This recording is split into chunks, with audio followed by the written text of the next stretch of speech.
మీరు జనసేనకి బలం ఇవ్వడం కాదు, 5 కోట్ల మంది ప్రజలకు మీరు ధైర్యాన్ని ఇచ్చారు. జన సైనికులు, జన వీర మహిళలు, జనసేన నాయకులు. ఎందుకంటే నాకు అందరిది చెప్తారు, అన్ని పార్టీల నాయకులు చెప్తారు, మీ వాళ్ళు వచ్చిన తర్వాత మాకు ధైర్యం వచ్చినందుకు మేము కూడా రోడ్ల మీదకి వచ్చాం. జనసేన నాయకులు లేని ఊరు ఉంటుందేమో తెలియదు, కానీ జన సైనికులు వీర మహిళలు లేని ఊరు ఉన్నాం. మన తెలంగాణకి వెళ్తే ఒకటే అడుగుతున్నాను, అన్న నువ్వు ఇక్కడి నుంచి ఎందుకు వెళ్ళిపోయావు అన్న, మాకు ఇక్కడ రా అన్నాను. నేను చెప్పా ఇది లేదు నేను వెళ్ళట్లేదు, చెప్తున్నా, సరదా చెప్తున్నా. అరే పిఠాపురాన్ని వదిలి ఎక్కడ వెళ్తాను, తల్లిని వదులుకొని వెళ్ళిపోతాం, ఏం మాట్లాడతాం? హక్కున చేర్చుకున్న తల్లిని వదిలేసి వెళ్ళిపోతామా?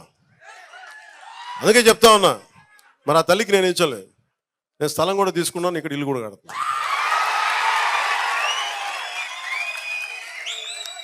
నా ఒకటే ఉందంటే, కనీసం మా వాళ్ళందరూ ఇలా కలవడానికి కనీసం 1 ఎకరం స్థలం ఉండాలి. మా వాళ్ళు కొంచెం పెద్ద స్థలం తీసుకుంటున్నాను.